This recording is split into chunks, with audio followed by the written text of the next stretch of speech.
Huntington sought to understand post-Cold War fault lines and warned us of potential turbulence. This is not a trivial reminder. Civilization issues arrive in modern politics. As policymakers, our job is to prevent such prognosis from becoming reality.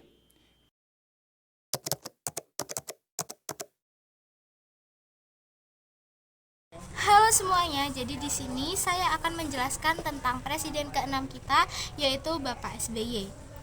SBY lahir pada tanggal 9 September 1949 di Pacitan, Jawa Timur.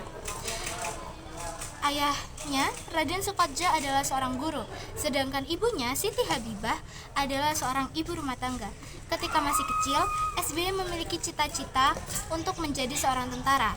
Pendidikan tinggi SBY ditempuh di Akademi Angkatan Bersenjata Republik Indonesia, dan kemudian melanjutkan pendidikan di Akademi Militer Nasional Magelang. Pada tahun 2004, SBY mencalonkan diri sebagai Presiden Indonesia melalui Partai Demokrat, dengan visi dan misinya yang menekankan stabilitas politik dan pembangunan ekonomi.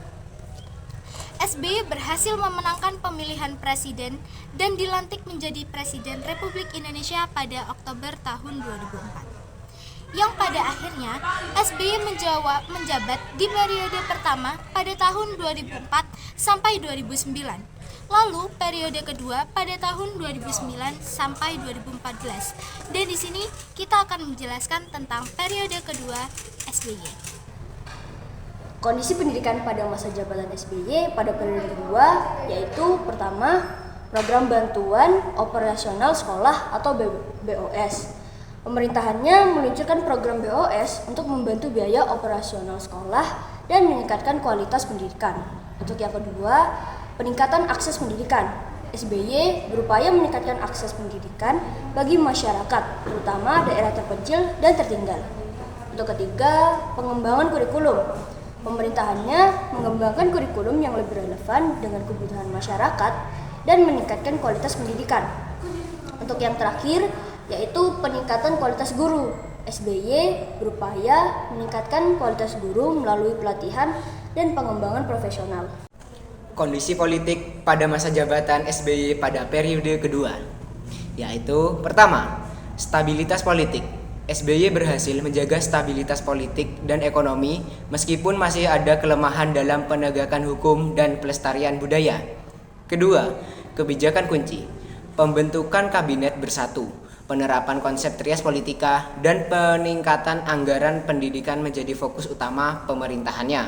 Ketiga, demokratisasi. Proses demokratisasi terus berjalan dengan pemilihan umum yang lebih bebas dan adil, serta peningkatan partisipasi masyarakat dalam proses politik. Yang keempat dan yang terakhir, beberapa tantangan masih dihadapi seperti korupsi, lemahnya penegakan hukum, dan kesenjangan ekonomi. Kondisi ekonomi pada masa jabatan SBY pada periode kedua yaitu yang pertama adalah investasi. SBY meningkatkan investasi asing dan dalam negeri melalui kebijakan yang mendukung seperti pembangunan infrastruktur dan pengembangan sektor strategis. Yang kedua, energi terbarukan. Pemerintah SBY mendorong pengembangan energi terbarukan untuk mengurangi ketergantungan pada energi fosil dan meningkatkan kemandirian energi. Yang ketiga, program Nawacita. Inisiatif ini bertujuan meningkatkan daya saing ekonomi Indonesia dan mengurangi kesenjangan antara kota dan desa.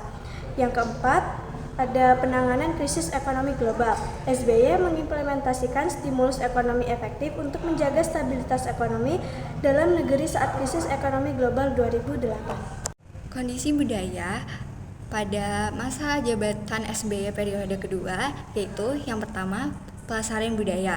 Pemerintah SBY fokus pada pelestarian budaya Indonesia melalui berbagai program seperti pengembangan museum, festival budaya, dan perlindungan situs warisan budaya. Yang kedua, pengembangan seni. SBY mendukung pengembangan seni dan kreativitas melalui program-program seperti Festival Film Indonesia dan Festival Musik Indonesia. Lalu yang ketiga, peningkatan akses pendidikan. Pemerintahannya meningkatkan akses pendidikan bagi masyarakat termasuk pendidikan budaya dan seni. Yang terakhir adalah promosi warisan budaya.